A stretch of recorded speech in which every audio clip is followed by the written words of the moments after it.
Shalom jemaat Tuhan. Bapak Ibu Saudara, pemazmur seringkali menggambarkan kehidupan yang benar itu akan bertunas seperti pohon kurma. Dan tentu ada alasan Bapak Ibu Saudara, kenapa Tuhan seringkali menggunakan lambang pohon kurma di dalam setiap firman-Nya. Seperti yang kita ketahui ya Bapak Ibu Saudara, bahwa pohon kurma itu dia tumbuh di padang gurun yang gersang, di padang gurun yang berpasir, dan tentu dalam keadaan yang demikian pohon kurma tidak akan semata-mata langsung tumbuh dengan begitu saja ya Bapak Ibu Saudara. Biji kurma yang ditanamkan ke dalam tanah, dia membutuhkan waktu yang lama, bahkan bertahun-tahun untuk dia bisa bertumbuh dan berbuah. Dan rupanya di dalam masa-masa itu, biji kurma itu akan semakin bertumbuh ke bawah, dia akan mencari dan menuju kepada sumber air yang tersembunyi di bawahnya. Sehingga biji itu semakin besar dan biji itu semakin kuat berakar ke dalam. Bahkan ada tradisi yang dilakukan oleh petani yang menanam pohon kurma. Mereka akan mengambil batu besar untuk menekan biji itu, supaya biji itu bisa semakin lebih ke dalam.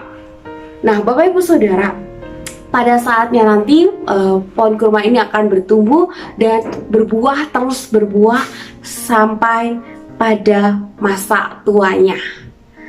Proses ya atau perjuangan pohon kurma untuk bisa bertumbuh dan berbuah ini cukup panjang ya Bapak Ibu Saudara. Dan proses perjuangan pohon kurma yang bertumbuh dan dapat menghasilkan buah sekalipun dia ditanam di padang gurun yang gersang dan berpasir, ini adalah simbol dari kehidupan kita sebagai orang percaya yang dikehendaki oleh Tuhan Bapak Ibu Saudara. Tetapi realita yang terjadi, pertumbuhan iman kita tidaklah semudah itu. Betul apa betul Bapak Ibu Saudara?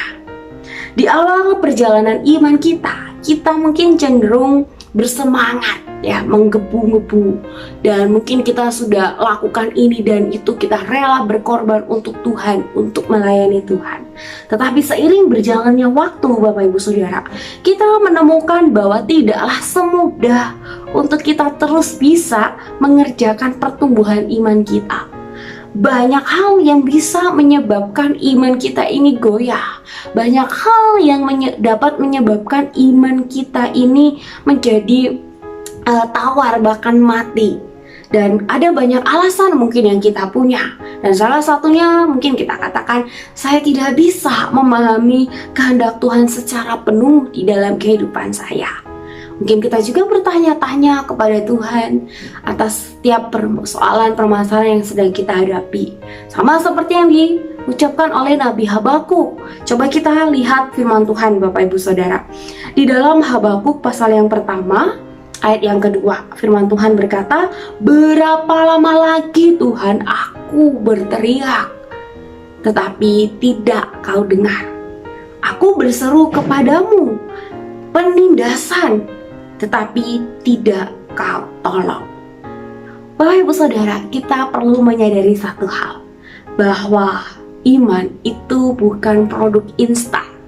Iman itu bukan produk sekali jadi. Iman yang sejati adalah iman yang hidup melewati proses kehidupan.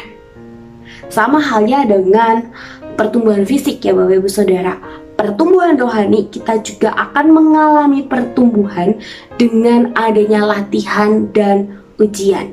Apapun Bapak Ibu Saudara yang saat ini sedang menjadi permasalahan, persoalan, penderitaan dan pergumulan kita, seberat apapun itu, seburuk apapun itu, mari Bapak Ibu Saudara jadikan semuanya itu sebagai proses pertumbuhan iman kita.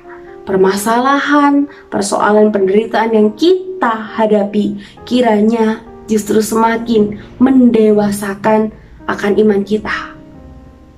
Seperti pernyataan akhir dari Nabi Habakuk di dalam Habakuk pasal yang ketiga, ayat yang ke-17 sampai ayat yang ke-19. Di Jadi dikatakan, namun aku akan bersorak-sorak di dalam Tuhan, beria-ria di dalam Allah yang menyelamatkan aku. Allah Tuhanku itulah kekuatanku.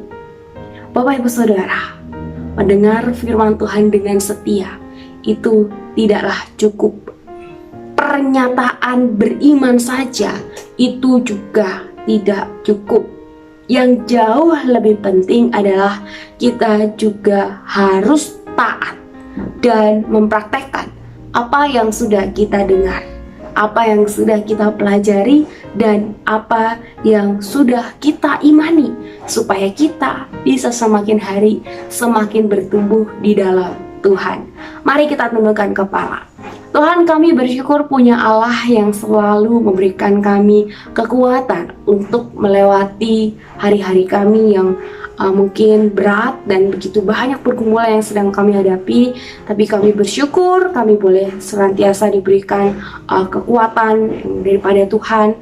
Bahkan malam hari ini kami boleh mendengarkan firman Tuhan, dan kiranya firman ini bukan hanya sekedar kami dengar, tetapi ini kembali boleh menjadi kekuatan bagi setiap kami. Kami serahkan kehidupan kami ya Tuhan, di dalam tangan-Mu kami berdoa, di dalam nama-Mu kami berdoa, dan kami mengucap syukur. Amin.